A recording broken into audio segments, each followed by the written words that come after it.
बंगाल में हिंसा पर लगाम लगाई जा चुकी है, लेकिन अब बंगाल में सियासी उबाल जारी है। एनसीडब्ल्यू की टीम पहुंच रही है, एनएचआरसी की टीम जांच कर रही है, राज्यपाल का दौरा हो रहा है। बंगाल में वक्फ कानून के नाम पर की गई हिंसा और उपद्रव के बाद अब इलाज का दौर जारी है। मुर्शिदाबाद हिंसा में अभी तक 310 लोगों पर केस दर्ज कर गिरफ्तारियां की गई हैं, लेकिन अब जांच एजेंसियों का पहुंचना जारी है। पहले महिला आयोग की टीम निकली, फिर मानवाधिकार की टीम पहुंची और उसके बाद राज्यपाल खुद भी रवाना हुए। पश्चिम बंगाल हिंसा के बाद ममता दीदी चाहे जो भी कहें, लेकिन अब मुश्किलें तो बढ़ना तय है, क्योंकि जांच एजेंसियां अब लगातार अपनी रिपोर्ट केंद्र सरकार को सौंपेंगी, जिसके बाद एक्शन ताबड़तोड़ होगा। What has happened there is something which should never have happened. You know, the dance of death, if I may say so, that is going on wantonly on the streets of Bengal in many places. This kind of cult of violence can never be tolerated at all. We should have a concerted effort at this. All stakeholders have to come together. After visiting the field and sharing the feelings of the people there, the sufferers, the victims, I will certainly have a plan of action to take it in a mission mode, that is to fight against violence at any cost. Bengal में मानवाधिकार की team हिंसा वाली जगह की जांच कर रही है, पीड़ितों से मिल रही है।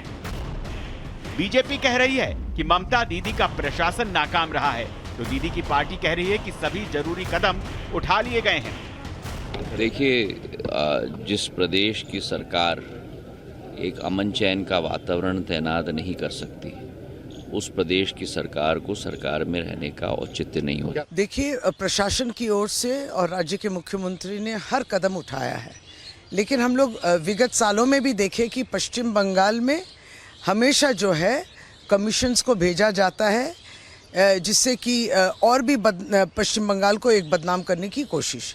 ये हम लोग ने विगत सालों में देखा कि इसके पीछे केवल राजनीतिक उद्देश्य रहता है। बंगाल हिंसा का सच क्या है, अब ये जांच एजेंसियों के एक्शन के बाद सामने आने वाला है, जिससे ममता सरकार अब सकपका रही है। Bureau report, Republic Bharat.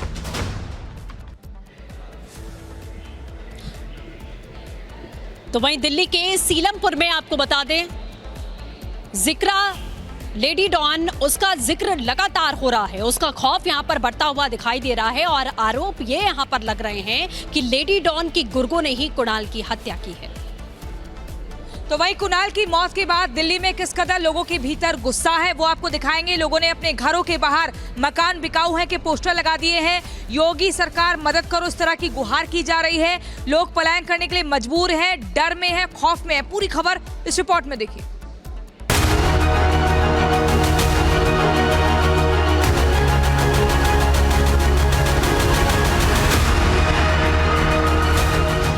देश की राजधानी दिल्ली एक बार फिर दहशत में है।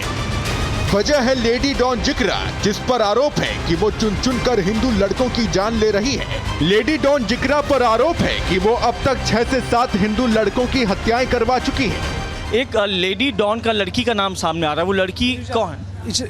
इकरा नाम है उसका, इकरा। ये कौन है?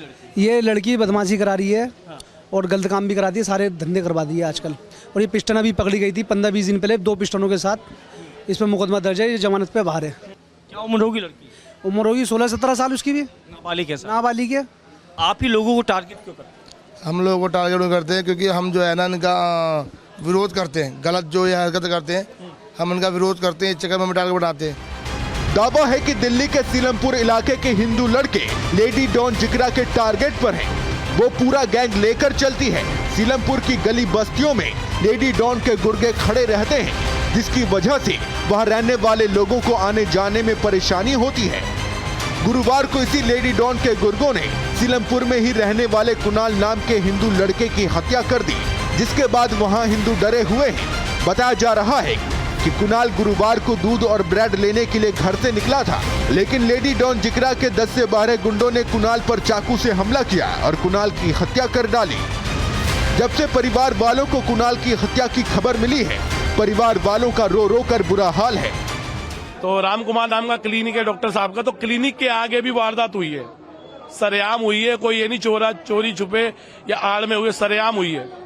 और यहाँ तो आम बात है ये हरकतें होना। इसलिए हिंदू पलायन कर रहा है। बांग्लादेश बनने की नौबत आ रही है और ये नौबत अगर कोई लाएगा तो यहाँ प्रशासन लाएगा। हमारी तो रेखा गुप्ता जी से गुहार है कि आगे इसको बांग्लादेश बनने ना दिया जाए। हमें योगी मॉडल की जरूरत है और वो यहाँ जल्द से जल्द लागू किया जाए।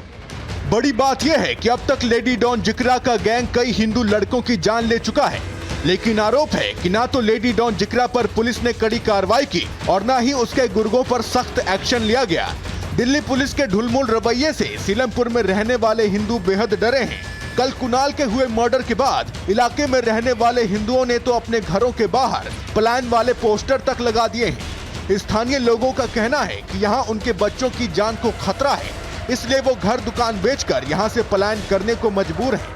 अब ये नौबत आ पड़ी कि लोग जो है अपने घरों के बाहर जो है पलायन के जो पोस्टर हैं वो यहाँ पर चस्पा करना शुरू कर दिए हो। लोगों का कहना है कुछ क्योंकि लोग जो है कुछ घरों को छोड़कर पलायन भी कर चुके हैं। वजह यही कि यहाँ पे क्राइम ज़्यादा होता है, मर्डर काफ़ी ज़्यादा देखने को मिलते हैं और लोग काफ़ी ज़्यादा परेशान हैं। मैं आपको लाइन से घर दिखाना चाहूँगा। ये पहला घर है, ये दूसरा घर आप देखिए। यह मकान बिकाऊ है, हिंदू पलायन कर रहा है, योगी जी मदद करो। ये तीसरा मकान है, सीलमपुर का ये पलायन कर रहा है, रेखा गुप्ता जी मदद करो। और यही वजह है कि तमाम जो यहाँ पे घर यहाँ पे बने हुए घरों के बाहर जो है पलायन के जो पोस्टर हैं वो यहाँ पर लगना शुरू हो चुके हैं क्योंकि लोग मजबूर हो चुके हैं और योगी जी, रेखा गुप्ता जी और पीएम मोदी से गुहार लगा रहे हैं। सीलमपुर में लेडी डॉन जिक्रा का खौफ इतना ज्यादा है कि सीलमपुर के हिंदुओं को यूपी का योगी मॉडल याद आ रहा है। इलाके के हिंदुओं का मानना है कि सीएम योगी जैसे बदमाशों को ठीक करते हैं, उसी तर्ज पर लेडी डॉन जिक्रा के गैंग पर एक्शन हो, बदमाशों की कमर तोड़ी जाए और इनके घरों पर बुलडोजर चले। हम ये कहना चाहेंगे कि और अन्य बिरादरी में जो मरे हुए हैं वो तो अलग हैं। सिर्फ 11 समाज में 6 मर्डर हो चुके हैं और जमान लड़के हमारे मर गए और कोई भी हमारी मदद के लिए नहीं है यहाँ पर। तो इसलिए दुखी होकर परेशान होकर मकान अपने मकान बेचना चाहते हैं। क्या करेंगे? मोदी जी मदद करो, हिंदू पलायन कर रहा है, जय श्री राम। कितना अपराध है, कितनी क्राइम है? ऐसे कई पहले भी मर्डर हुए हैं। 5 मर्डर पहले हो गए, छठा मर्डर है। छठा मर्डर में कोई भी कुछ नहीं कर पाया। गुस्सा क्यों नहीं है सर, आप बताइए। हमारे 6 घर के सदस्य मारे गए और आप देखो चौक पे, आप किसी भी टाइम देखो चौक पे ऐसे ऐसे नारे लगाते हैं, हल्ला मचाते हैं और तिलक वालों को देख कैसे मारा जाता है। कुणाल को मारने में जो 10 से 12 लोग शामिल थे उसमें साहिल और रिहान भी थे, लेकिन जब हमारी टीम साहिल के घर पर पहुंची तो वहां ताला लगा मिला।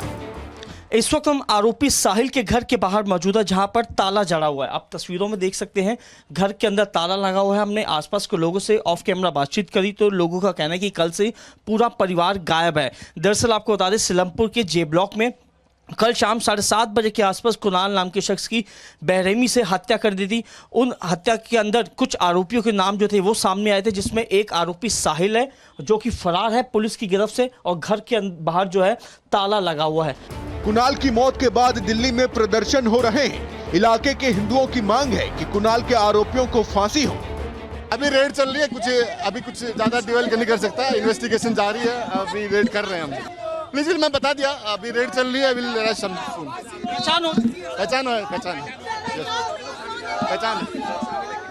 पहचान है, अभी बता देंगे, चल रही रेड। एक तरफ लोगों में गुस्सा है तो दूसरी तरफ डर भी है। देखना होगा कि दिल्ली पुलिस कुणाल के दोषियों पर कैसा एक्शन लेती है और आरोपियों को गिरफ्तार करने में पुलिस को कब तक सफलता हाथ लगती है। Bureau report, Republic Bharat.